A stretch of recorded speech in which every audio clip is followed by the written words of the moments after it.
your book, Empire of Booze, it's 10 years old now. It is, yeah, almost. Oh, yeah, I think it was released August, 2016. That's crazy because I bought it, couldn't have been long after it came out.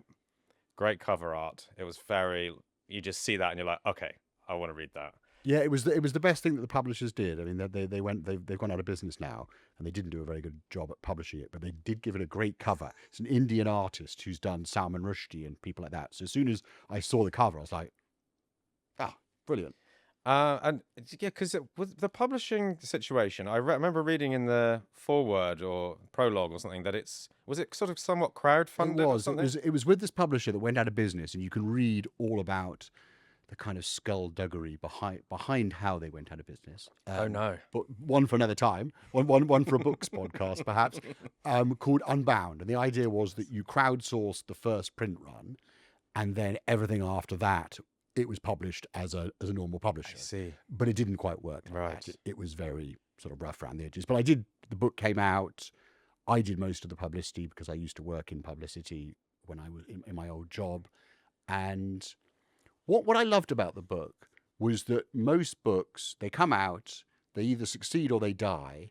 But mine just sort of found its audience. It took a long time, but it never properly died. And I used to get asked every so often to give a talk about it, or someone would just message me, or people in the drinks trade would just come up to me and go, your book was the reason I got into the drinks trade. And then a few years ago, I went on The Rest is History. We were just talking about it, 2022. Before The Rest is History was quite the sort of podcast Phenomenon that it is, yeah. juggernaut that it is now. And that again got new readers and stuff. I bet it did, yeah. So it's a book that, it's not perfect. I probably wrote it too quickly. There's quite a lot in it that I'm just went, oh God, that's a bit gauche.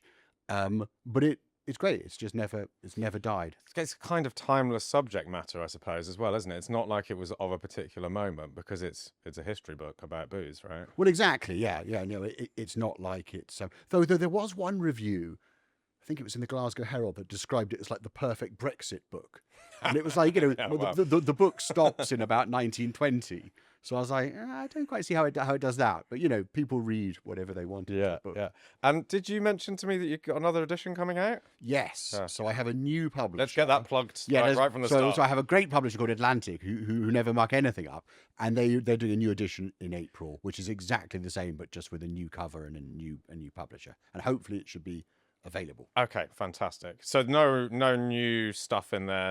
No, I would have liked to have done an updated one, but I'm working on another book. Okay, which we can come on to at some Let's point. talk about that at the end then. Okay, great. So I do want to talk about British Empire. I want to talk about booze, a bit about wine as well, maybe. So all firmly in your wheelhouse. So let's begin with a counterfactual. I like counterfactuals, but I keep getting told by historians that you shouldn't do that. But anyway, a counterfactual. If the British Empire had never existed, which of the drinks that we know and love today would be non-existent or completely different? Yeah, no, that's a very good counterfactual. I think something like port, it almost certainly wouldn't exist in anywhere near the form that it does today. So the idea of taking this strong wine from northern Portugal, adding brandy to it, was very much a kind of a British invention, and it was an occult drink for the British. I think a similar thing with Madeira as well, and Madeira in particular was a cult drink amongst Americans, both in colonial and in kind of independence, revolutionary days. So I think those two drinks would be just so different as to be not even understood. I think sherry would probably exist. Sherry was very popular in France and the kind of Netherlands, and the trade, though it would be different. I think rum, which we can kind of come on to in more detail, I think it would exist, though. I think the kind of the French style rum, the rum agricole, would be probably the dominant style rather than molasses rum, which you get from sort of former British colonies. Scotch whisky is a very interesting one because it was an imperial drink and it was sort of spread around the empire, but it was also so much more than that as well. It was popular in sort of Latin America and stuff. So it was, and it existed pre-empire as well. It existed pre-empire, And then in blended form, it was created, Johnny Walker and Bell's and stuff was created mainly for the English market. So I think it would exist. Would it be the dominant whiskey type in the world? I mean, the trouble with the counterfactual is then does America exist? Yes. Because if you don't have a British Empire, America So we don't have American whiskey either. probably doesn't exist. So it's a very, very, very difficult. I love counterfactuals. I always I'm always think like, what if the Germans had won at Stalingrad or something? Oh, I love it too as well. I've been told off for it a number of times by academics though. But... No, it's fun. It's fun. You don't want to listen to academics. they're wrong about everything. What other drinks are in the book? Bordeaux. I think Bordeaux is very interesting. Bordeaux. I remember reading the book and I kind of took from it that you have a strong affinity with Bordeaux. Yeah, that's like that's really, you love that. Well, I mean, Bordeaux is so interesting because it had its sort of early days when it was part of the English crown. So you had Henry II. That's right. It was actually English territory. It was English territory. So it was from 1152 to I think 1453. I think it was quite a long time. Yeah, it was a long time, and they made a lot of wine it wasn't like high status wine. It wasn't sort of Grand Cru or anything. It was every year after the harvest in November, like oceans of wine would go across the channel to be drunk by kings, obviously, but anyone with a little bit of money could have drunk it. It wasn't, and then afterwards, a bit later in the 17th century, Bordeaux changed and became this high status drink aimed at the newly rich of London. So it sort of it went from a drink that was a sort of mass market drink to a upper class drink or an upper middle class drink. Now, would that have happened? Because it was very consciously done. There was what was his name, Arnaud de Pontac, I think, from Haut-Brion. He actually sort of went across, or his son went across to London, set up a tavern in London, charged 4 times as much as normal claret for his wine. And it became the sort of, I'm trying to think of a modern equivalent. It was the sort of talk of the town. It was like, you've got to try this new wine. So Pepys tried it and John Locke tried it and stuff. So it was very consciously aimed at the English market. It's quite early booze marketing, really, isn't it? It was brilliant marketing because most drinks were generic at the time. You'd just get Bordeaux or port, and this was the real thing. Or and the quality stacked up, you think? Like, because obviously he can come and make these claims, but is it just he knew the right people in the right place to sell it, or was it really a superior wine? Well, we don't know. It certainly tasted different. So people always talk about how it tastes different, and I think it would have lasted. So in the way that the other Bordeaux, you'd want to drink it in a few months after the harvest, otherwise it would start to sour. This was wine that you could bottle. It would last. I assume they did things like they kept the casks topped up. They used new casks so that they weren't, full of sort of funny smells and things like that. They were shipping them in cask and bottling them in London, or was it bottled at source? Do you know? It would have been shipped in cask, and most of the time it would never have been bottled.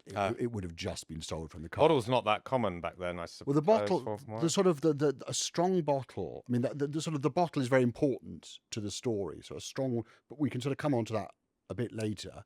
But I think with the Bordeaux thing, if the English hadn't taken up Bordeaux, it's probably unlikely that it would have reached the kind of standard that it did.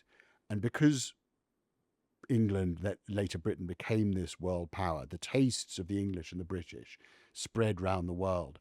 So other wines were made in the image of Bordeaux. So not just Chilean Cabernet or something, but Barolo or Chianti. They were very consciously made by Italian aristocrats to copy Bordeaux. And this happened all over the world. And would that have happened without English tastes being dominant? Someone else's taste would have been taken into account. Perhaps Burgundy would have been the model. Perhaps everyone would have tried to make, now as they do now, perhaps Burgundy would have become the sort of dominant red wine style. So it's sort of, I think it's just such a fascinating counterfactual. There's cognac. I should do an article on this. Yeah, there's cognac as well, right? Because again, like a very, very popular product through the 19th century, right up till phylloxera.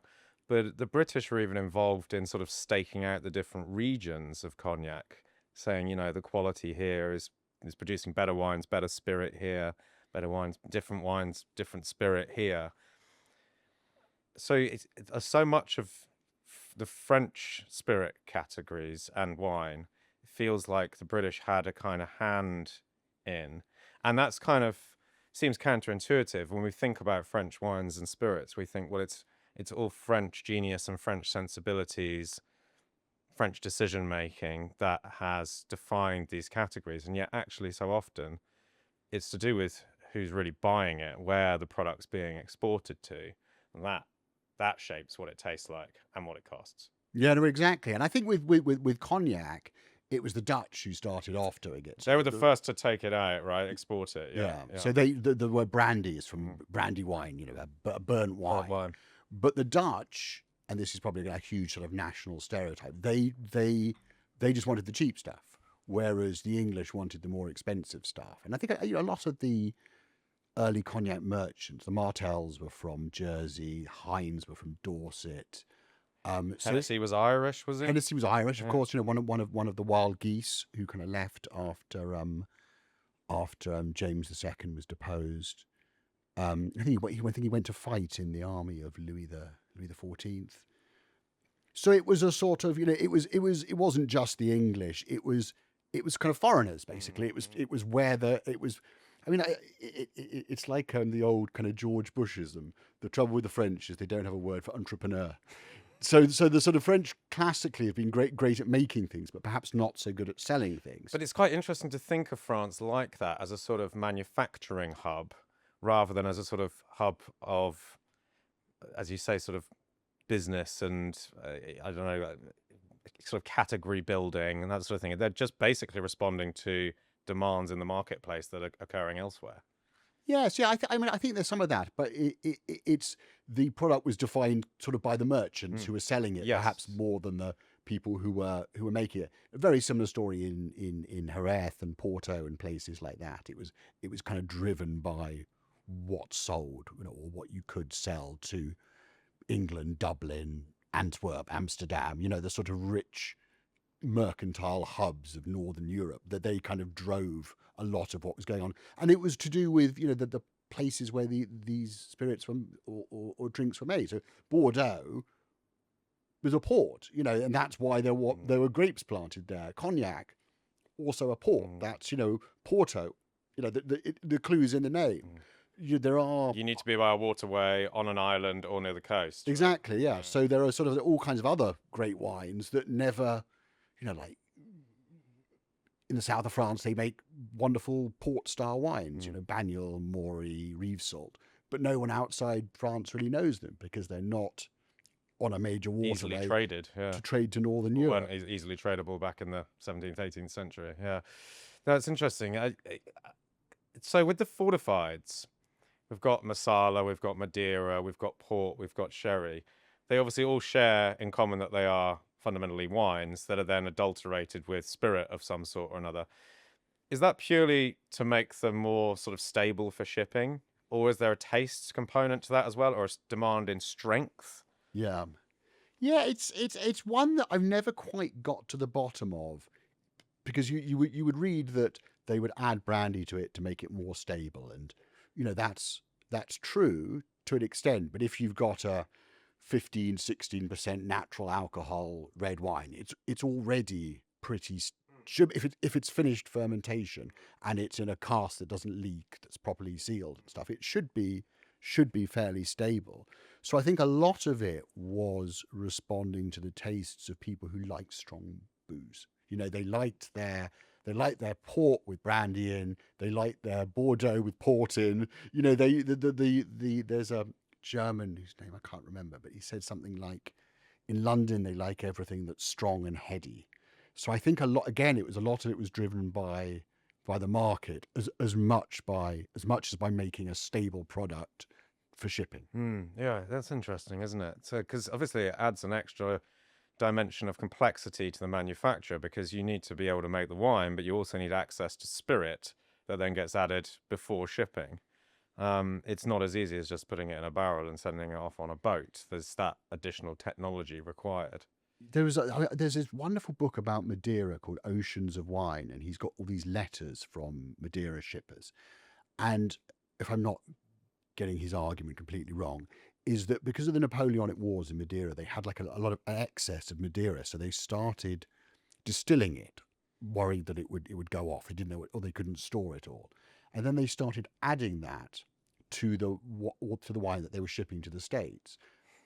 They've got all this distilled Madeira they need to do something with. And then the customers would write back in Philadelphia or whatever saying, we love this new Madeira with all the brandy in it, or they might not even know that it had brandy in, but so it was the market loved it. The sort of the British, the Americans, the North Europeans and stuff, they loved their wine with a bit of something, a little bit extra jolt to it. Yeah, Jefferson was a big Madeira fan, I think, wasn't he? Thomas Jefferson. Yeah, Jefferson was a bit different. Jefferson was a bit of a sort of wine hipster before the term existed. So he wanted his wine unadulterated. So he used to try and buy it direct from the chateau.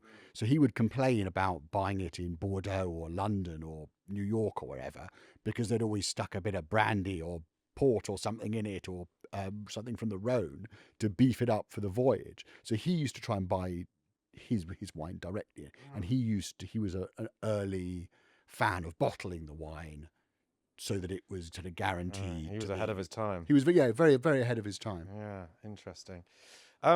Talk to me about Marsala, because this is a wine that I know practically nothing about. It feels like the only time I ever see it mentioned is in a recipe for something, like to make a sauce. But there's a rich history there, right? And my understanding is that we can't really get Marsala in the style that it used to be made these days. It's kind of a different product. Is that right? It is, and it isn't. You can still get. I'll go into a little bit of the history of it, and then what you can buy today. So Marsala, according to Sicilians, is based on a wine that they call Vino Perpetuo. So it's in these huge wooden casks, and every year they take some out and they top it up with the new vintage. So right, like a Solera. Like a very sort of rough form of Solera. And even though there's no evidence for it, if you talk to anyone in Italy or in Marsala, they say this is a style of wine that has been made since Roman times. You can't really prove whether it is or isn't, but it's undoubtedly a very kind of old. So predates Solera then in the sherry context, probably. It probably does, but topping up barrels was sort of normal. In sherry, they did do it in a sort of systematic, almost like an industrial process. Topping up barrels, they did it in Germany in the 16th century. They used to have huge barrels which they would top up. Yeah. A similar style of wine has been made kind of all over the world.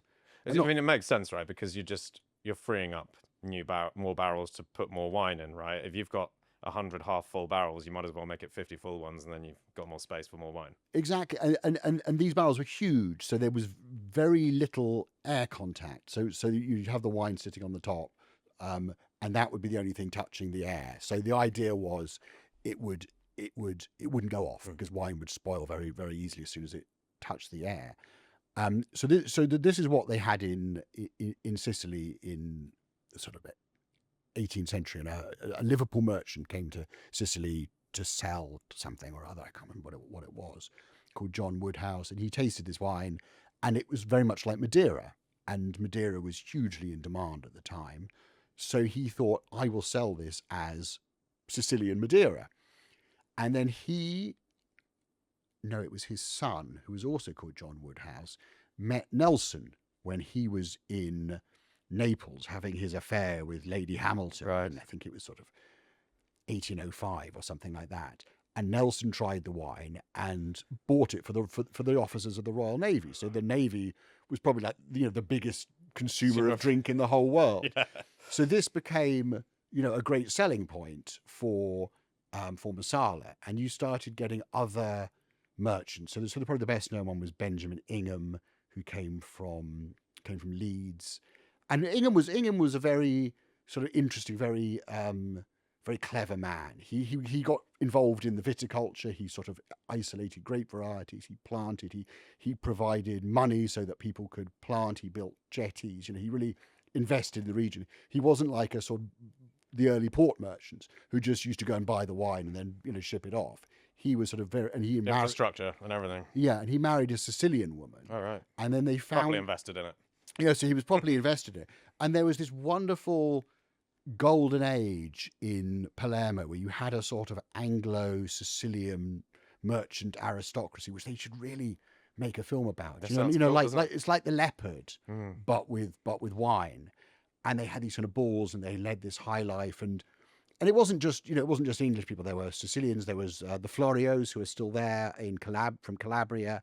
They came over, and they make this wine that was well, there were different ways of making it. So it was almost always fortified. So they would take what had been the Perpetuo and fortified, but they used to also sometimes add mosto cotto, which was cooked grape must, or they'd add a sort of just a mixture of grape must and brandy. And there were all these different styles of Marsala, and they were again massively popular in the States. So it was really, you could get it in England, but it was for the American market, and it was for Madeira drinkers really. And it became this huge, sort of huge industry. And then phylloxera, the vine-eating louse happened, destroyed all the vineyards, planted with kind of not so good grape varieties, went for the cheap end of the market. Sort of very, very familiar story. Happened in sherry, but sherry had a much bigger base and a more diversified market. So, they recovered. Port to some extent. Madeira never really recovered from phylloxera. And Marsala never really did either. But you can still get. I mean, they started making all these sort of ones which were flavored with almonds or flavored with egg or vanilla, and they became something that just used to sit in an Italian cafe, and you'd pour it in your coffee, or you'd put it in. Or a tourist might pick up on the way back home, kind of thing. Yeah. Exactly, but they never stopped making the good stuff. So but different grape varieties. Well, generally, there was a grape called Catarato, which was the main grape, and also Zubido, which is muscat. And the two of them, I think, crossed naturally to form Grillo, which is now the sort of dominant grape of Marsala. It's a wonderful grape variety. It's very kind of high acidity, really kind of pithy, like really interesting grape.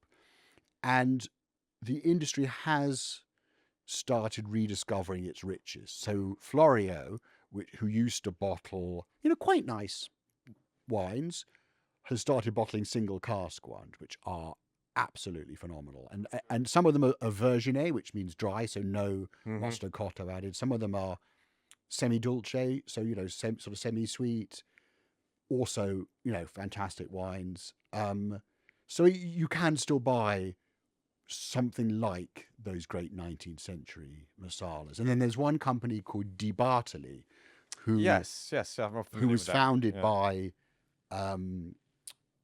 I can't remember his first name. And he was the offspring of a great Marsala family, and he kind of tasted the stuff that was being made and just thought, this is awful. And he began buying up old barrels of great Marsala and selling them. And then he bought up vineyards, and now his company, which is run by his children, are the only people who are making proper grape to bottle Marsala. So the best vineyards, the best grapes, made in the totally traditional manner, all from their own estate.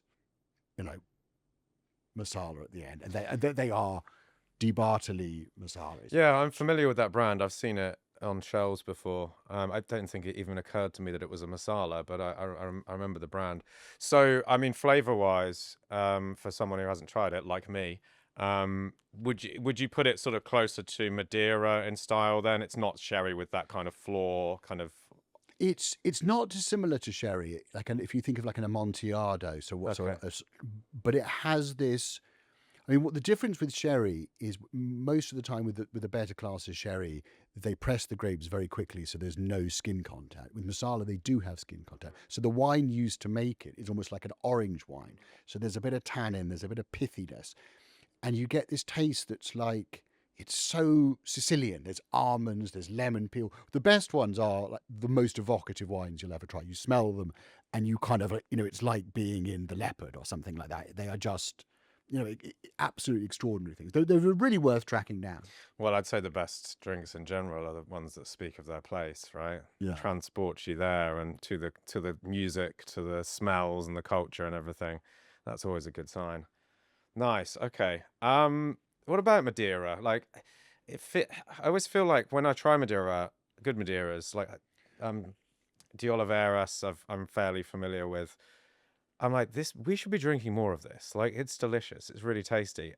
It's always surprisingly cheap as well, especially considering you can try. I mean, I think I've had a couple of Madeiras from the 19th century and certainly some early 20th century ones at not insane price points. Like, expensive, but considering you're trying something that no one is alive today when this product was made, literally a piece of history for, a few £100 for a bottle, it's remarkably good value. What is it? Just a PR problem that Madeira has, do you think, or do you think it? Perhaps you think it doesn't taste very good? No. Um, I agree with you. Like the price of very, very old Madeira is ridiculous. You can get a wine from like 1865 for £400 a bottle or something like that, just because the demand isn't there, and these companies are sitting on stocks of very old Madeira. I think the problem that Madeira has is after phylloxera, a lot of the vineyards were planted with a not very good grape variety called Tinta Negra Mole or Mole. I think it's Tinta Negra Mole, which doesn't make such interesting wines. So the classic varieties like Malvasia, Tarantes, Churchill, and Verdelho are in quite. There aren't that many. There aren't enough of them planted. So you have this thing where cheap Madeira, like under £20, is normally just not worth bothering with. It is not terribly exciting. You splash it in a gravy, good for mixing, that kind of stuff.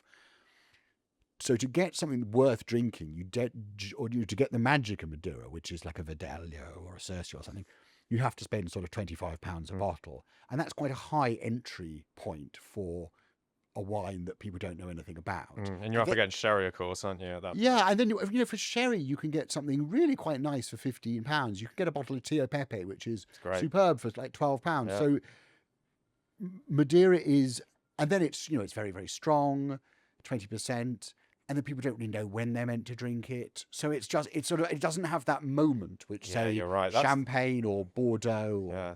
You're right. That's a big one. The use case. I think, although I drink sherry all year round, I think a lot of people think sherry, that'd be nice to have, around Christmas time or in the autumn when it gets a little bit colder, whether you're drinking sweeter sherries or dry Olorosos, Amontillados, Palo Cortados, etc. It feels like something Christmas morning, I'm straight into sherry. That's the first thing, not just Christmas morning and not other mornings as well. But there's something about that. And of course, port, we're reasonably well trained. Again, I'd say that's a drink for all year round too. But people know what they're doing with it. They know what they're doing with it. End of the meal, cheese comes out, have a little glass of port. Yeah. Maybe some people only do that once a year. Yeah. But you know where you are with it. Exactly. Or it's with chocolate, or it's with a dessert of some sort, or it's just on a cold evening kind of thing. But yes, Madeira, we've lost the sort of skill of when's the appropriate time to drink that. What's it for? Even the name Madeira, it just sounds a bit old-fashioned and stuffy and of another time. So, yeah, what do you do about that? I don't know. Well, I mean, like Fergus Henderson from St John always used to stop for 11s, and he'd have Madeira cake with a glass of Madeira every day at 11. And I think maybe we need to bring back 11s, bring back Madeira hour. Indeed. I mean, even the fact that it's got a cake as well, it sort of says something about the wine, I think, that it's sort of another time or another generation of people. I'm always surprised when I try it. It's not very often I drink it. I don't tend to buy Madeira, but sometimes I'm at a tasting or whatever, and there's Madeira and I'm off. I'm like, this is all right. It's pretty good. No, well, I mean, I'm exactly the same. Whenever I try Madeira, I think this is wonderful. Why am I drinking more of it? And then I don't buy it. So, it's...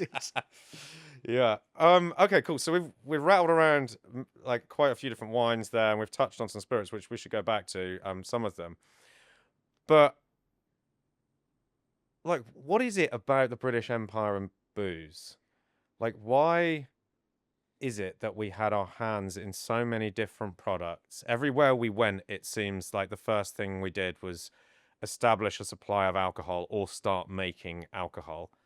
Like this, you could say this is an empire that just functioned on booze, basically. What's going on there? Yeah, I mean, I've sort of pondered this for a long time. So for a long time, the English have been known as a drunken race. So there's all kinds of Italian writers who came across Anglo-Saxons, English, and just said, they drank a lot. They, I think there was one writer whose name completely escapes me. He said that the English are drunkards and they have tails. So sort of, I don't quite know where he got the tails from. So it's a very long known thing. But then, of course, there's lots of other races which, famously drink a lot. The Russians famously drink a lot. The Czechs, I think, drink more beer than anybody else. So there's lots of other people who drink a lot.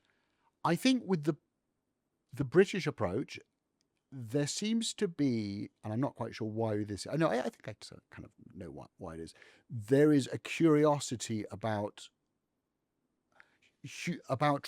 making different types of alcohol. So whereas your Russian person might just be happy with vodka, this is stereotyping hugely because lots of other drinks are made in the sort of former Russian Empire and stuff, but not many other distilled drinks. Yeah, but there's there's mainly it's mainly vodka. You go to for the Czechs, it's mainly beer. Sort of Scandinavians, they have sort of aquavit and things like that. But in England, they have this, or not just in England, but sort of Britain, they have this whole kind of array of drinks, which can't really be explained by a love of drunkenness. Because if you just love drunkenness, why do you need Marsala and Madeira? Yeah. So there seems to be some curiosity, and there's sort of interesting stories about the early days of the Royal Society. So you think this was founded in 1660. You had Christopher Wren was a member, Samuel Pepys, Isaac Newton, Boyle, all these kind of Hook, all these very the cleverest minds of their time. And there were people giving papers on how to make wine fizzy, how to make cider fizzy, bottle fermenting cider and stuff. So there seems to be right at the greatest minds of their time were working on concerning themselves with alcohol. Which in a way that you don't get in other.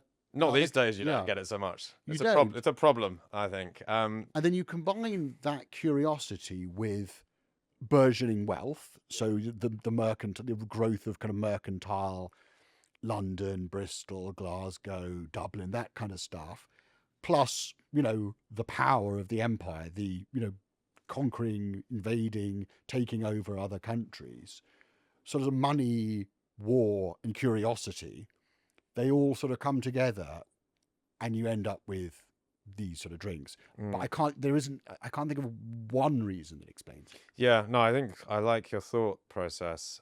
It's curiosity about what does it taste like if we apply these things to this base material in this location. Because I mean, you can use the Spanish, for example, when they began conquering parts of Central America, South America, they didn't start making alcohol. They secured their supply of alcohol from mainland Spain for trading over in those parts of the world. They prohibited the production of rum for many, many years so that they could supply sherry or wines or whatever. That's not the British approach. The British approach is, oh, well, here we are on this far-flung place. What materials can we use? What technology can we get, usually from the Dutch? And what does it taste like when we make it? And then is there a market for selling it somewhere? And who do we sell it to? And what do we trade? Yeah, no, it was just very, very, very interesting point. And I think the British attitude to empire was more haphazard. So I think the Spanish was more, it was centralized. It was run from Madrid. You had, Philip, who was the one who was obsessed with his paperwork, and he was always in Escorial, doing his paperwork, getting a thing in from Peru, and sort of, it was very centralized. And they was obsessed, had clear objectives as well, right? It's get gold. Right, gold and silver, yeah. Whereas the British one was more entrepreneurial. It was more like each little bit had to pay for itself. That's right. So they were very different enterprises. Yeah, no, that's interesting as well. And then I suppose there's this sort of difference between are the British acting as a producer, are they acting as a broker, or are they just buying a product that's ready-made and trading it back, or do they have some kind of oversight, some sort of control over production, like we've discussed with port, I guess, as an example of that, whereby you have traders based in Portugal who are of largely British or German descent, who are taking a local product, modifying it to the tastes of the empire, and then it's getting traded back. So I guess that's an interesting side of it. It's like, how much control and oversight do the Brits take in the production and trading of the product? Yeah, well, it kind of depends where they are. So in some places they are literally just buying it and selling it on. Obviously, in Jamaica or Barbados or something, they are, they are making it, they are distilling it, they are, because there isn't a product that they can buy. In Bordeaux, they are much more brokers and merchants than growers. There's the Bartons from Enniskillen in Ireland. They still own Chateau Langoa Bartons. I didn't know that. Chateau. Well, it's just Chateau Langoa Barton. But most of the time, the sort of Anglos didn't own the means of production in Bordeaux. They were merchants. So it's sort of in every place in the world, it's a little bit. It operates slightly differently. But yeah, they go from basically being merchants to being involved in the production side, depending on the Yeah, and I think, as you sort of emphasized earlier, with Nelson and then Marsala, I guess there's this sort of massive trade network as well that needs alcohol both as currency, but also, especially when the military and the navy are concerned, as, what do you even call it, morale boosting fuel. Yeah, well, it's in the news at the moment, isn't it? Because the navy have tried to stop. I think the ships they want the ships to be totally dry, so no alcohol at all on board, and they're trying to. I did not know that's in the news at the moment. Yeah, no, there's a big thing. I haven't actually been following it very closely, but you're right. Yeah, the rum was a way of keeping the men motivated. It worked as a currency. It worked as a punishment with withholding the rum. There's we always think of master and commander, where it was I'd rather have them 3 sheets to the wind. Yeah. If there'd be a mutiny on my hands if I Exactly. withheld the rum. And then I guess it also became the sort of vessel by which medication was administered as well. Once the citrus juice started getting added to it for scurvy prevention, you're not going to give people lime juice just as a sort of, oh yeah, I'll drink the lime juice back. But once it's mixed with your rum, you're like, well, cool. It's a mojito, isn't it? So it's a punch or a mojito. Yeah, exactly. You're halfway there, aren't you? Yeah. Well, I mean, that's the other thing is that the water would go off very, very quickly, and they would have beer, but then the beer would go off. So it was a sort of, so you'd add, you'd put some rum in the water, it would taste better, and it wouldn't poison you. So it was it was very, very useful. And like, if you read I love the Patrick O'Brian novels. He spends, Jack Aubrey, the captain, he spends so much time looking for booze or food. He's obsessed. Like there's one where he captures a French chef with this huge cellar from this French ship, and they're like, oh, we've got the chef, we've got all this Bordeaux. It's so interesting to think about now in the sort of era of nuclear submarines. But you go back a few hundred years, and the ship's captain's concerned with getting a ready supply of alcohol. Otherwise, everything is going to fall apart. Exactly. Yeah, everything shuts down. So Black Tot Day was 31st of July 1972, the last ever rum ration on a Navy ship. So 50-year anniversary was 31st of July 2022, and I managed to get hold of a flagon of Old Navy rum that was actually bottled in the 50s, 54, 52, something like that. I'd had it for quite a few years, and I'd been holding on to it for a special occasion. I was like, 50-year anniversary of Black Tot Day. And at the time, I had a rum bar in Cornwall, where I live. So, and it was a glorious day.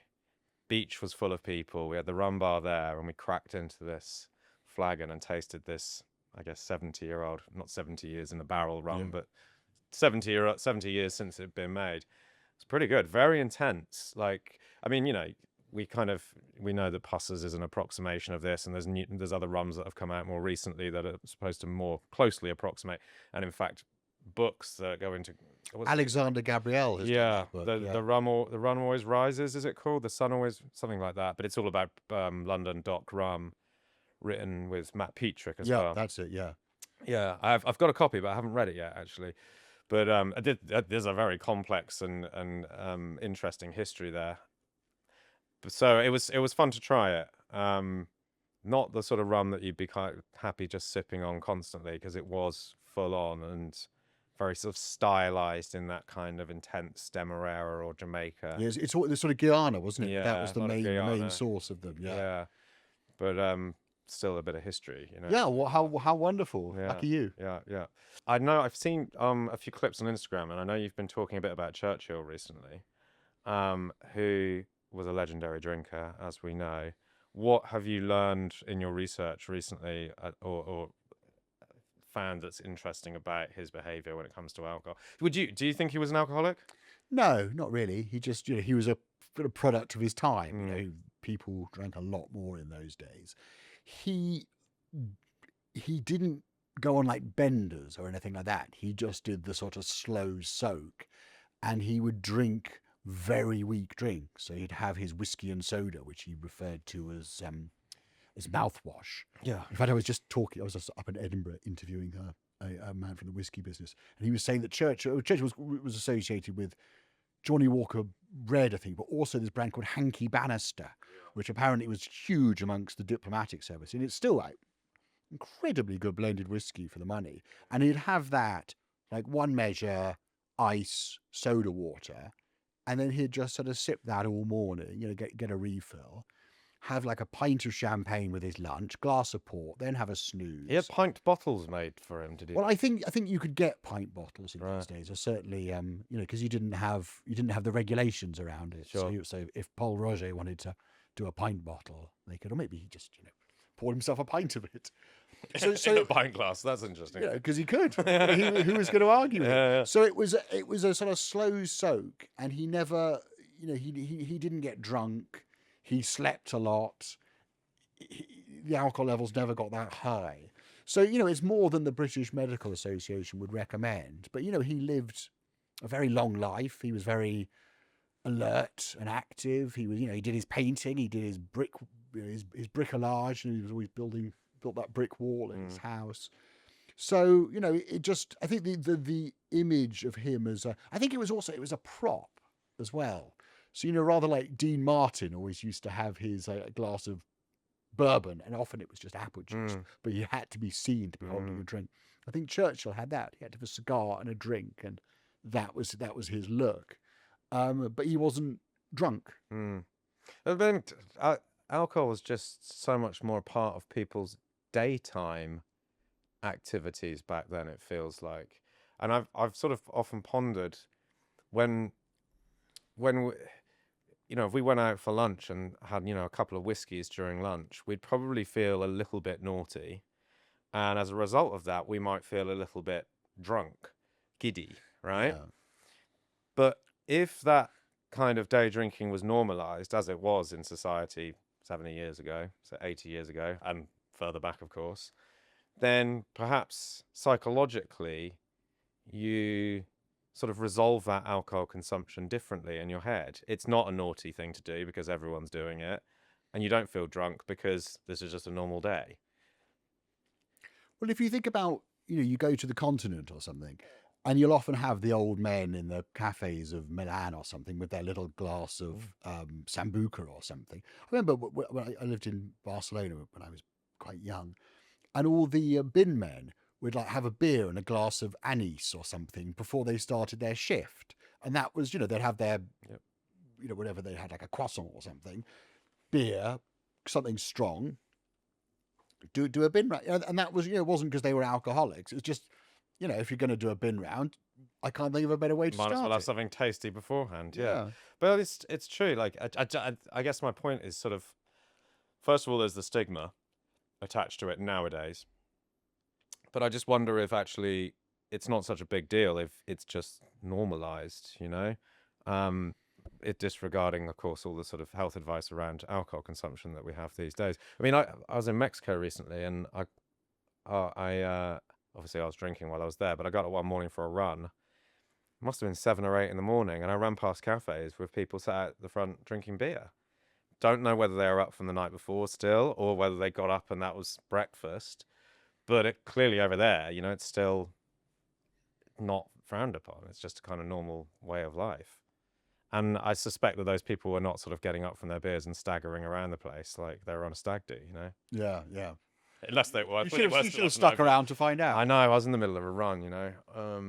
Though actually, funny enough, I was talking about beer and running. I was chatting with someone this week who was saying back when sports drinks first started to be a thing, Lucozade Sport, Gatorade, all these kind of isotonic drinks, there was some research done where they tested participants with these drinks and they monitored, you know, I don't know, they had some metrics for how well recovered you felt, how well recovered you were.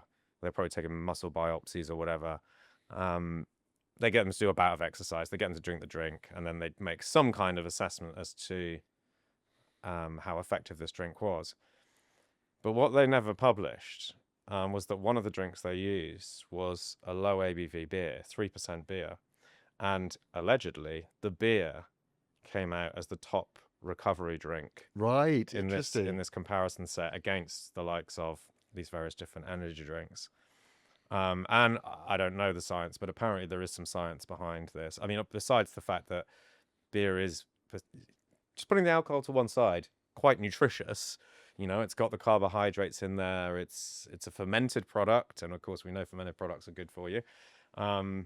And then I think even that small amount of alcohol, there's some sort of physiological benefit to recovery from exercise, disregarding again the sort of research on long-term effects of alcohol. But kind of fascinating that it's been used that way for millennia. But now if you went for a run and sort of ordered a beer, people would be like, oh, why are you undoing all the good work you've just done with that run by drinking some alcohol? When in fact, it might be the best thing for you. Well, you used to have that, was what boxers had for breakfast. It was like a pint of Guinness with like 4 eggs whisked up in it. And that was, that's what they had for breakfast before going training. Yeah. And, Well, Roger Bannister, when he broke the 4-minute mile, he went and had a pub lunch and 2 pints of beer before he arrived at the track. wow. Right? I don't think I could do anything after a pub lunch. I know. But again, I think there's a psychological thing there. I mean, who knows what he had for lunch? Maybe it wasn't a big pub lunch, but if we went and drank 2 beers at lunchtime, we wouldn't feel much like running afterwards, because we're sort of society has taught us that running would be a bad idea after that. But in Bannister's time and before, society wasn't saying that. Society was saying it's normal to have beer at lunch because that's what we do. We go to the pub and we have beer and we have food. What's not normal is them running a 4-minute mile afterwards. The beer after exercise is just. I remember when I first moved to London, I used to cycle a lot, and I remember I lived in Kensal Rise. I used to cycle from Soho to Kensal Rise, and then I would buy a bottle of Peroni, and I'd sit outside my flat, drink the bottle, one of those sort of 660 ones, have a cigarette, drink the. Oh, the big ones. Yeah, and just be like, this is the life. Yeah, brilliant. Oh, I love that. Yeah.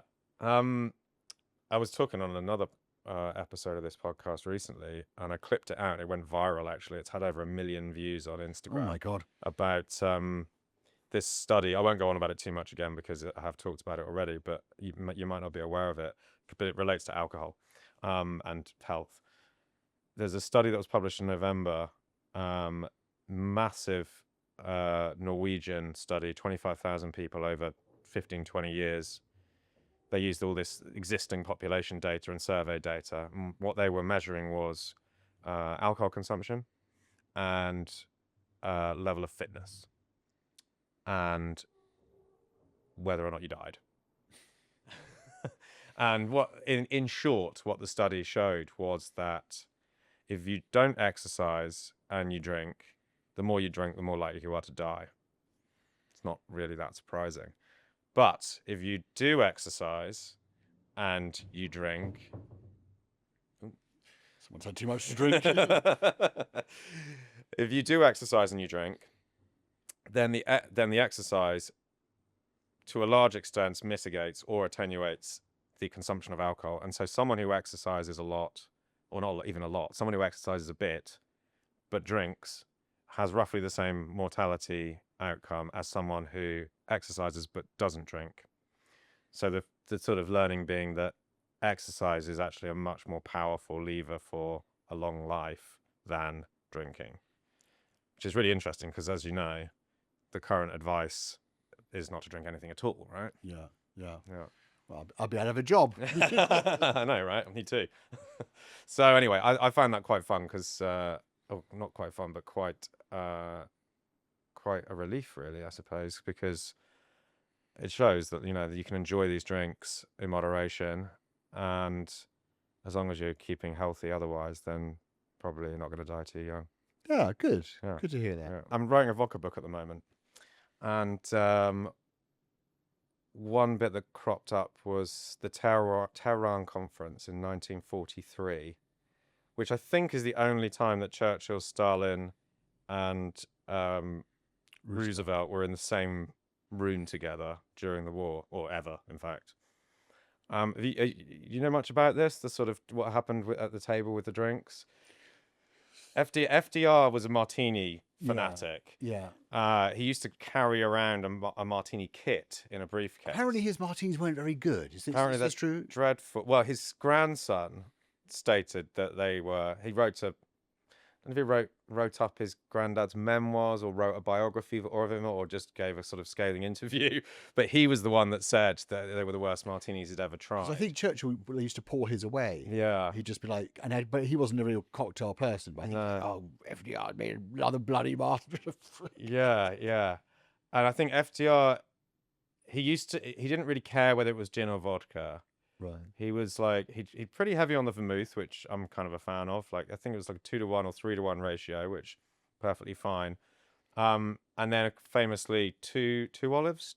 That's a Roosevelt martini, isn't it? Anyway, he served one to Stalin, who of course is highly accustomed to drinking vodka, and even he was like, "This is disgusting." I think he said something like, "It's too cold in the stomach." Right.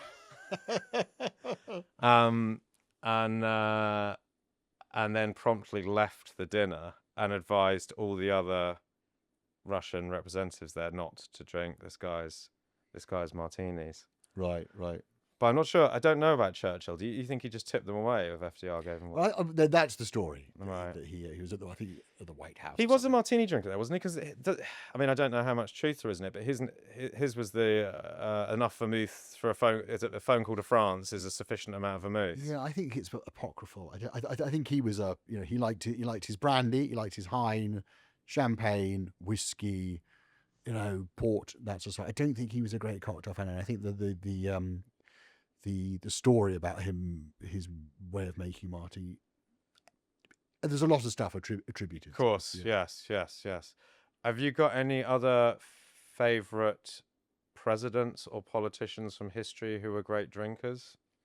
We did one on in our podcast. We did one on American presidents, and Washington was very funny because he was like an English gentleman. So he'd served with the British forces in America, and he had these very old-fashioned British habits. So he was very into toasting. So he'd do a thing where he'd stand up at the table and toast everybody at the table. And apparently the French thought this was just incredibly boring and barbaric. And all the Americans were just like, because he was like a relic from the past. He was doing these sort of English customs that no one in England was doing anymore. And he also, there's a story about him laughing at someone for holding their glass wrongly. So apparently someone was like holding the wine glass by the bowl, and Washington was like the sort of classic wine snob laughing at him for it. I thought that was a very kind of funny detail. Of course, he had his own distillery, didn't he? So, he did, at Mount Vernon, making rye whiskey. Yeah, and he came up with a cocktail. In fact, no, his wife came up with a cocktail called a cherry bounce. It's in one of it's in one of his diaries, but it's her recipe, and it's sort of like a cherry infused old fashioned liqueur type thing. But he got cherries from the estate, and then they'd get macerated into the whiskey, and then it would be sort of sweetened.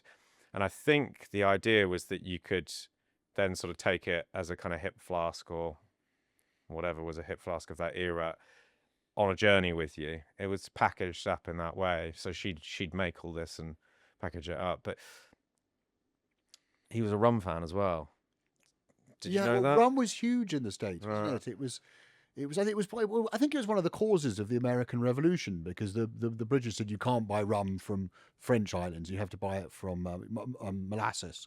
The French islands, you have to buy it from Yeah, the that's right. British They colonies. levied like it was the Molasses Act, wasn't it? Yeah. There was a Molasses Act and a Sugar Act, and because rum production was so big in North America, that was the first spirit made there, really. Long before rye whiskey or bourbon became popular, and yeah, the no taxation without representation. Yes, it was a tea thing, but it was also in a large way a molasses thing. Yeah. So it did somewhat trigger the revolution. But yeah, at the inauguration, Washington had a barrel of Barbados rum ordered in.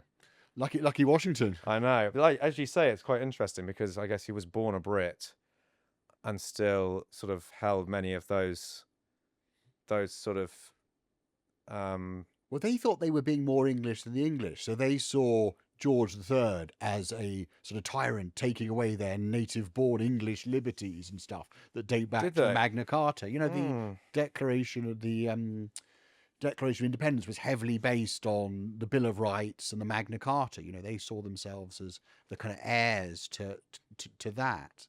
And That's obviously, interesting. So they kind of felt that the king and Britain had gone in a different direction to British values, and so they were kind of taking that and setting up a new nation. well, a lot of them had come from. Well, I mean, they'd all come from England at some point. Yeah, But a lot of them had come because they didn't approve of that's the Anglican Church. You know, they thought it wasn't Protestant enough, so they saw themselves. I mean, this is a huge generalization of someone didn't, but you didn't. I don't think you probably had a kind of. I don't think they began to define themselves as American until the war went on, and then you started to see the growth of we're Americans, we're not Englishmen. But I think sure. the beginning, most of them would have seen themselves as English. Are there any parts of drinking history that you think are have been totally forgotten or underrepresented? Oh gosh, that's an interesting one. Can I come back to that one? Yep, Because have a little think I'll about have it. that one burning away at the back. How of my did mind. you end up writing about alcohol? I don't really know. I mean, the idea for the book had been in my head for a long time to do something about the British and drink, and it been. I used to work in a wine merchant in Obbins in Leeds after I graduated, and I sort of you'd see all the bottles around, kind of Taylor's Port and Harvey's Bristol Cream, and I thought, there's an interesting story here. So that that's part of where the book came from. But writing about drink, I think, came from. I used to work in book PR, so my job was working with authors and trying to get into newspapers. So I used to spend a lot of time going out for lunch with someone from the Guardian or from the Telegraph, and I'd chat with them, and then they would sort of go, "Oh, you're interested in wine, aren't you?" And we talk about, and then occasionally people would say. I remember the books editor of the Guardian said, "If there's any drink books that you want to review or something, get in touch." And you could do that. So it started because I had all these great contacts in the media, and I was doing a bit of writing, a bit of blogging, and it just sort of spiraled from there. And then I had this book idea, which I've been sort of had in the back of my brain for a long time, and it just sort of took over really, and eventually got to a stage where I just thought, I can't really do both, so I'm gonna give up my job in publishing, which I did in 2015, and then the drink writing took over. But it was it was a sort of gradual process. And is it fair to say you're quite focused on English wine these days? Yes, but that was an accident. I was asked to write a book on English wine in 2021. A publisher had just read an article in the papers about the growth of English wine, and they thought, oh, there's a book here.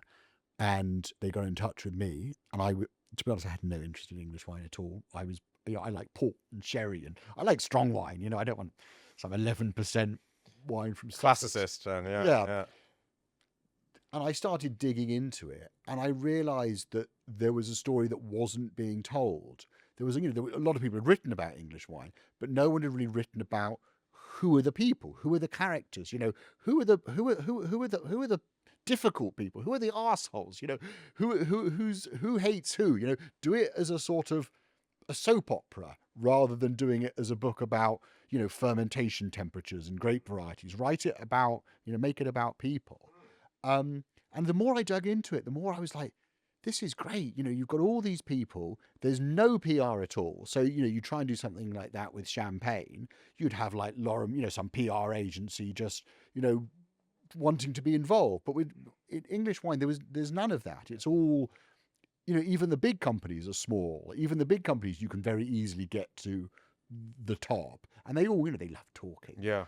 And they're all terribly indiscreet. And so so as I was researching it, I was just thinking, I can't believe this person's saying this. And in the end, a lot of stuff had to be taken out because it could have been Slanderous. And, exactly. So yeah, I just thought, why not write a wine book from the point of view of personalities rather than wine? So is there a bit of infighting then within English wine? Is there some pretty heated rivalry going on? Yeah, I mean, there is. I mean, a lot of the kind of the old generation, they're all a bit sort of snide about each other.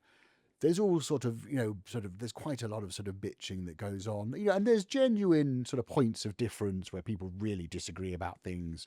Like Sussex, for example, has got its own PDO, like a Appellation Contrôlée, which most people think is a terrible idea and are happy to go on record about that. So there's a lot of big personalities. But people in the drinks business tend to be quite big personalities, and you throw in lots of money and stuff, and there's And going then to give be, them a drink as well, and then you give them a drink, and there's going to be a lot of tension, Yeah. a lot of argument. So it was a really fun one to research. How far back does English wine go? Well, it goes back to the Normans, but the actual roots of the modern industry are in the 50s. So Hambledon in Hampshire was founded in the 1950s, and I think that was like the first commercial vineyard in England since the 19th century. I mean, the problem with English wine is obviously the climate is not suited to it, but we live next door to the world's biggest wine producer, who we've been buying wine off for hundreds, if not thousands, of years. So I mean, why would this is kind of what my first book's about. It's like, why would you bother trying to make wine in England when you can get it from France, Spain, Portugal, Germany, that sort of thing. So, and I think it was only after the Second World War where you started having people who, I think a lot of it. I mean, climate change obviously plays a huge part, but a lot of it was about accumulated knowledge, and it was about networks. So people, what would happen in the past is that someone would found a vineyard in the 18th century. They might make a bit of wine, it might get quite good, they'd run out of money, and then it would disappear. Whereas what you had after the war was all these people talking to each other, these sort of networks. People would write a book, people would go and see each other. And so through trial and error, people worked out how you could make serviceable to good wine in Kent, Sussex, that kind of stuff. Then you had the changing climate, which helped. Or at the same time, you had money coming in. When people saw that it could be done, people with money who may have put their money into the Languedoc or Tuscany or something, like, well, why didn't I do it here? And so you had this sort of snowball effect with which you never had before. Interesting. So it's getting better, English wine, you think? Oh yeah, I mean, I've just been up in Essex, and some of the still Pinot Noirs from there are, from 2022 vintage, beautiful warm vintage. I just, sensational. The problem is they're very expensive, and it's hard to find a market for them. Yeah. So at the moment, you've got a lot of great wine being made, getting better every year. You've got huge vineyards, and you have something like, there was a sort of statistic on WineGB's website, and it was sales are going up by 7% a year. Vineyard plantings are going up by 40% a year. So it's just, there's going to be, there's huge problems in the short to medium term. Too much wine, too expensive, not enough customers. But I think in the long term, it's here to stay. It's been proven that you can make really great English wine. It's just the commercials of it that need to be fixed, basically. Yeah, I remember a few years ago I tried Danbury Ridge's Octagon Block Pinot Noir, and that was the first time I was like, oh, this like really stacks up. This is a contender of a Pinot Noir anywhere in the world, you know? Not cheap, but delicious, like really, really tasty. And I guess if you can do it once, and obviously it's been done again since by other producers, but that sort of shows that actually this isn't just a kind of novelty, that there's, you know, some great winemakers out there. And I guess partly thanks to climate change, the climate is being more sympathetic to that endeavor as well. Yeah, Danbury Ridge are a great producer, and in 2025 they did a collaboration with Pierre Durocher from Chevry Chambertin, and so he went over there, picked certain plots, not personally picked them, but said, I want those plots, and then made a wine at Danbury Ridge, which will be released at some point. Nice. So having the French come, and they've done it with sparkling wine, so Taittinger, Pommery, having the French coming to England to make wine, it's like, you couldn't have predicted that No. 25 years ago. Yeah, absolutely. Yeah. What about English spirits? I mean, how are you with gin? Do you like gin? I like gin. I'm a bit of a gin. I'm a bit basic with my gin. I'm really happy just with Beefeater, Tanqueray in a gin and tonic. I never quite. Occasionally, I'd try a sort of crafty one. Like I remember Portobello did one called Savoury Gin, which had like rosemary and stuff. And I just thought, this is absolutely sensational. But most of them, I thought, these are good and different. But why would I spend twice what I'm spending on a bottle of Beefeater? Yeah. So, and I don't drink a lot of gin. And if I do drink it, I'll drink it in a gin and tonic or a gin and it or something like that. So when you're, so the actual flavour perhaps doesn't matter so much. Well, yeah, but I think also that's, I mean, I don't know if that's necessarily basic. And I think the flavour of those gins you mentioned, Tanqueray and Beefeater, they conform to the classic archetype of gin, but that's not necessarily a bad thing, right? Yeah. They taste of juniper. Yeah. Great, there's a lot of gins out there now that don't, or at least don't very much. And now that might be your thing if you want a very floral tasting gin or a very citrus tasting gin. But I mean, what I always say is that if you drink gin in cocktails, and let's throw gin and tonic into that mix as well. In fact, gin and tonic it's perfectly defined by the definition of a cocktail because it's bittered sling, right? Bitter, sugar, spirit. Then those classic cocktails, of which there are many, probably certainly when the Savoy Cocktail Book was published in 1930, about 4 out of every 5 drinks in that book was gin based, of maybe 500 drinks. So there's a ton of classic gin cocktails. They're all designed around a juniper tasting gin. So as soon as you switch your Tanqueray or Beefeater, Portobello as well, I would throw in there as well. That's a pretty juniper forward gin. And then, of course, there's others as well. As soon as you switch that out for something more modernist, let's say, crafty, as you say, then you're really quite altering the sort of DNA of those cocktails. Now, that's not to say it won't work. A martini, for example, you just get a floral martini or a citrusy martini or a spicy martini, or insert botanical flavor martini here. But for some of those cocktails where there's additional modification in the form of liqueurs or vermouths and whatever, or more vermouth, whatever, you're going to need to think about rebalancing the cocktail in order to make it work. If you've got overt botanical characteristics coming through. I made a Negroni with some gin sample I've been given, and it was a very aniseed heavy one, and it tasted in a Negroni absolutely revolting. It was like, I mean, I'll drink anything, and I was like, I'm not drinking that.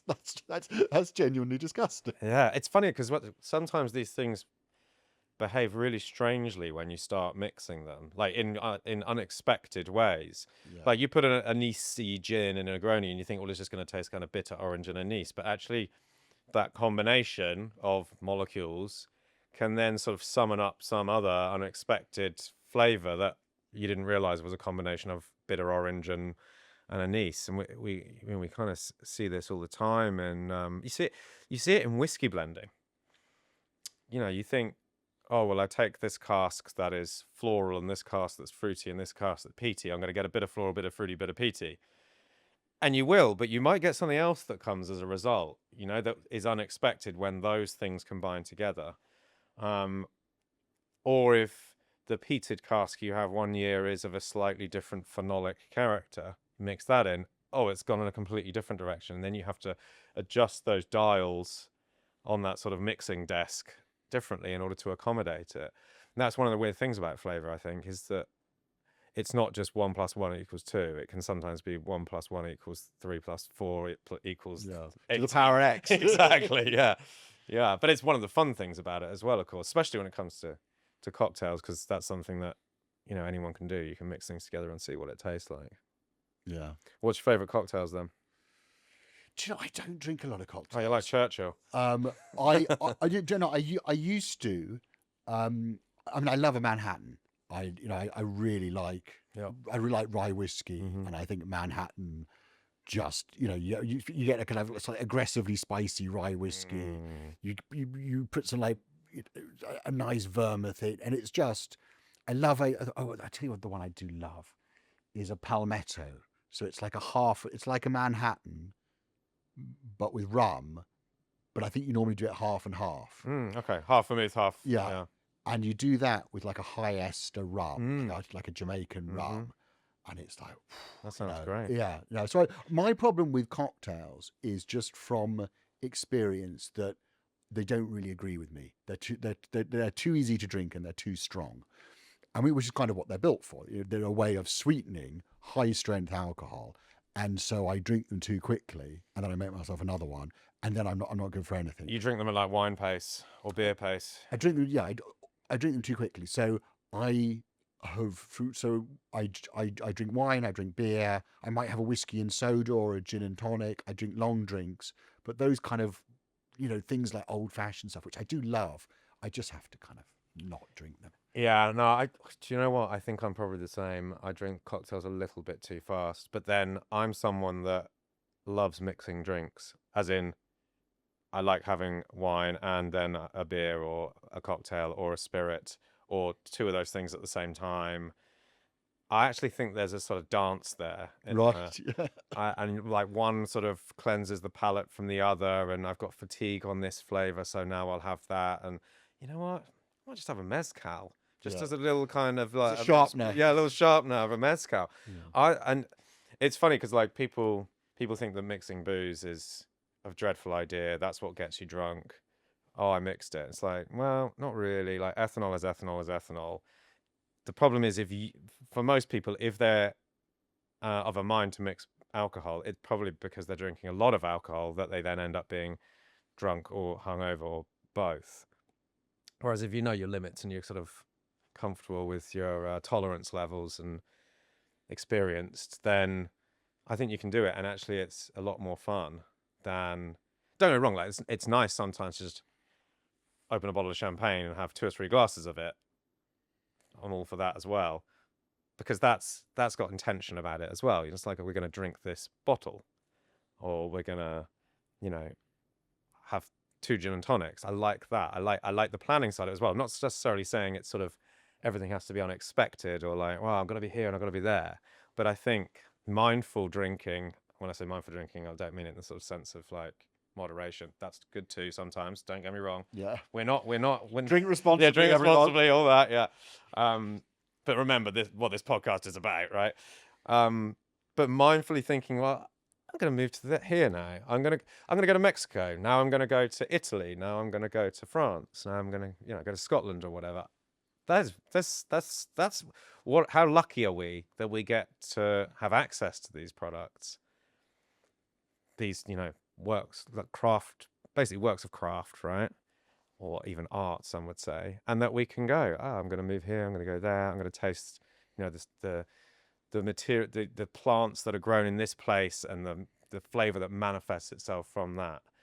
So, I think we're doing ourselves a disservice if we don't explore that and experiment a little bit. Yeah, I know what you mean. I've got a bottle of Armenian apricot brandy that I got given when I was in Armenia about 10 years ago, and I just every so often I'll just be like, you know what? I'm in the mood for some Armenian apricot brandy, and it's Let's do Armenian night. Yeah. So I'll just have a little bit, and I'll just be like, oh, Yeah. wonderful. Well, I mean, some drinks in particular are so transportative, aren't they?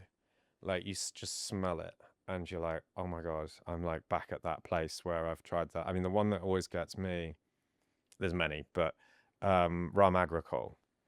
And when I was researching my rum book, I traveled around all the islands of the Caribbean, visiting distilleries, and obviously doing cultural immersion, Yeah. if you know what I mean. And when I was on the French islands, you drink tea punch, right? Which is the simplest punch you can think of. It's like rum agricole, fresh lime juice, and or lime wedges, and sugar, granulated sugar. They don't tend to use ice though, so you just get served it all in like deconstructed, and you sort of build this thing in the glass.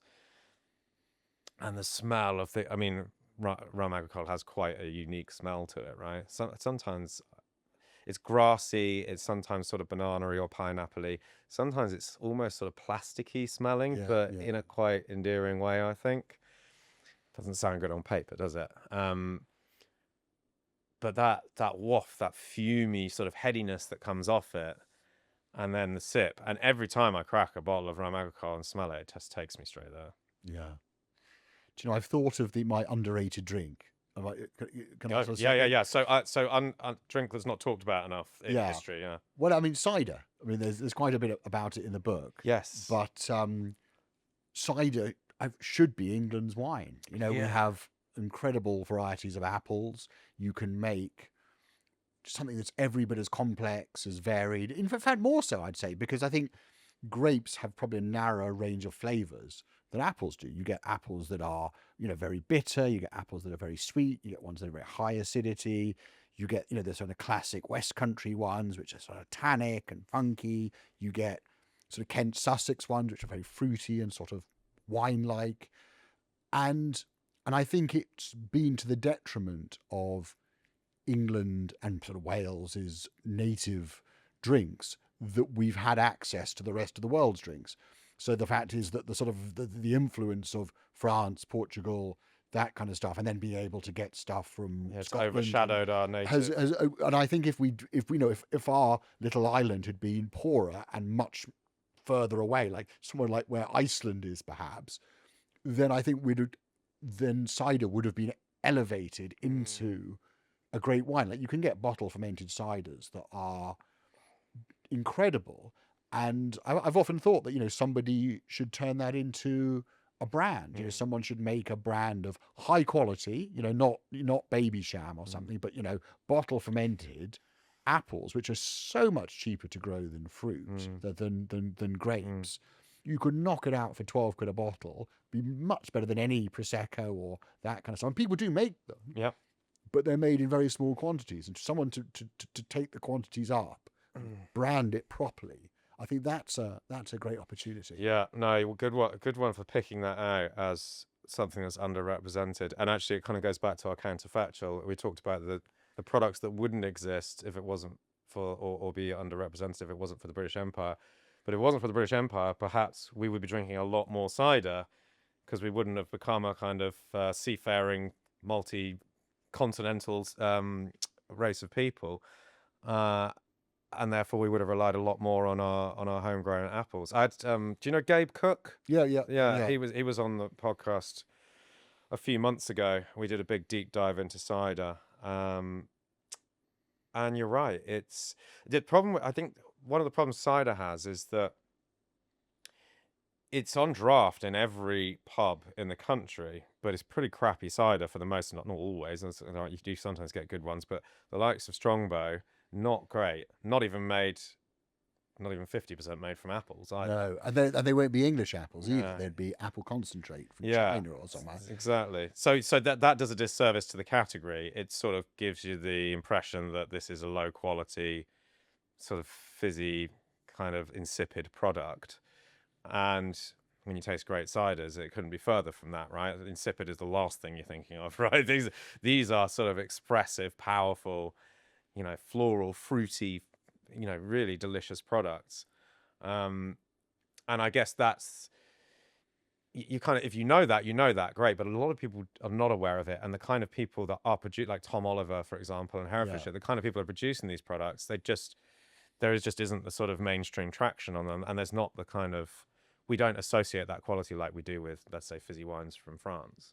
Yeah, no, I always think it's so sad. At the time, the sort of early 20th century, when the French were developing the Appellation Contrôlée system, which, you know, among other things, said that wine had to be made from grapes. You know, you couldn't be mainly made from sugar, because they had lots of problems with people basically making ersatz wine. So that's kind of what. So the French developed this incredibly French bureaucratic system, which, for all its faults, basically more or less guarantees that where your wine will be from and that it will be made from grapes. Whereas there was nothing like that in England, and you ended up with, from the 20th century, where you had kind of Bulmers making 100% West Country apple bottle fermented ciders, down to, you know, 35% grape concentrate, the rest bulked up with sugar. You know, it's a tragedy. Yeah. And the history of cider links in with what you alluded to earlier, right, with bottles. Yes. So the bottle was invented, in inverted commas, a strong glass bottle. So previously, glass had been like decanters or something. It had been very fragile. But the man who's credited with inventing it is a chap called Sir Kenelm Digby. Yes.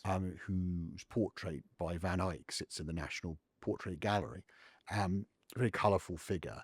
And he was a scientist. He was also a sort of alchemist as well, because it was a time when the sort of boundaries between what was magic and what was science weren't so strictly delineated.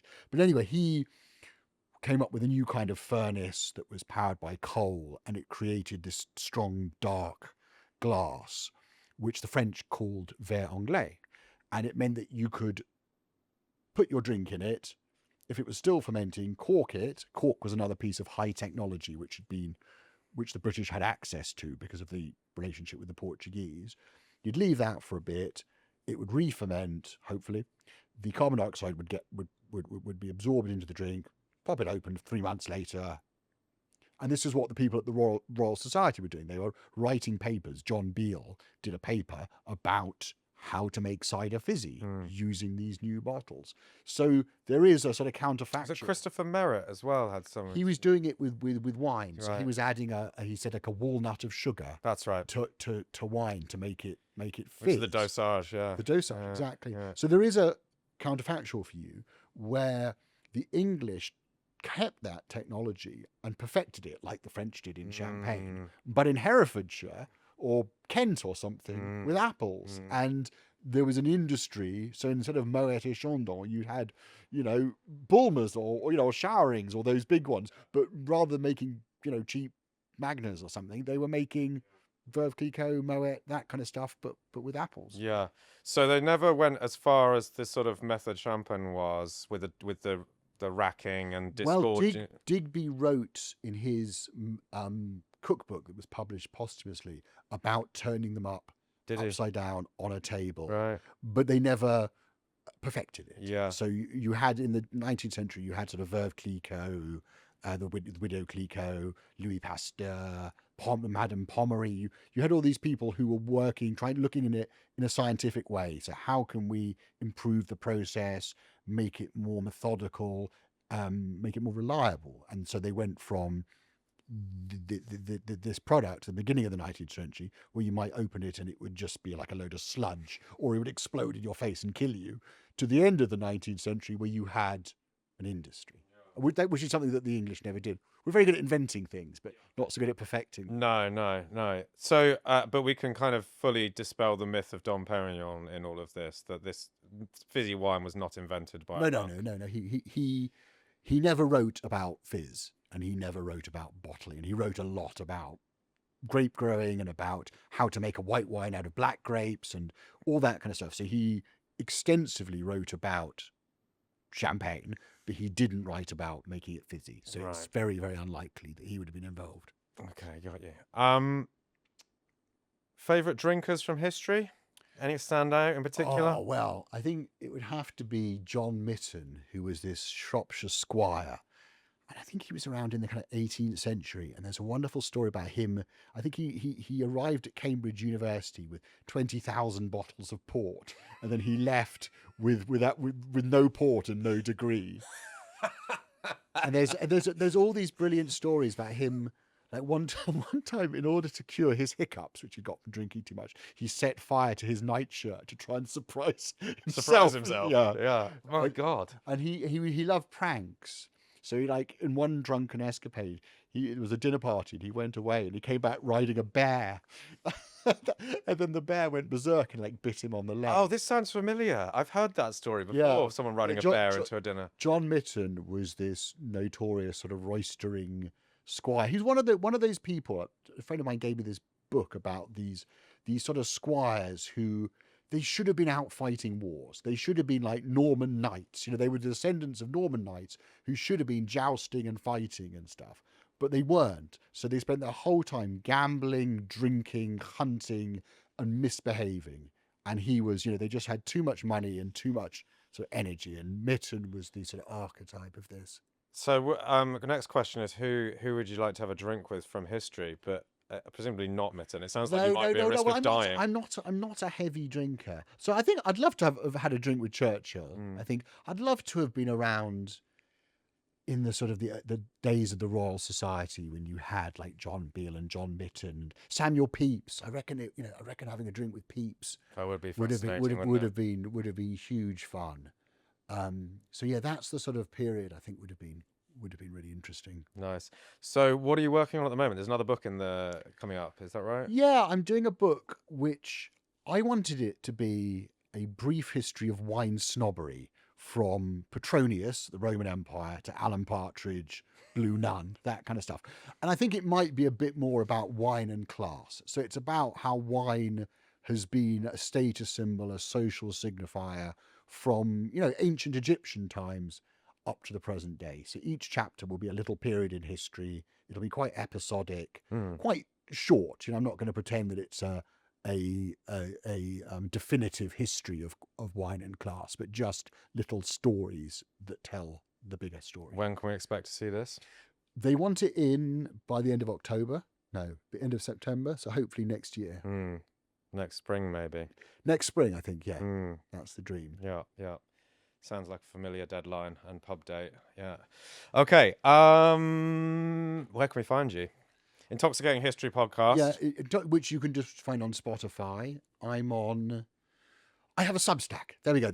Good time to plug my Substack. Drinking Culture, Substack. And you write for a few papers as well? I write for a magazine called The Critic. I write for The Telegraph, The Spectator, The Guardian very occasionally, and then a few kind of drink publications as well. Fantastic. Henry Jeffries, thanks so much. Thanks very much.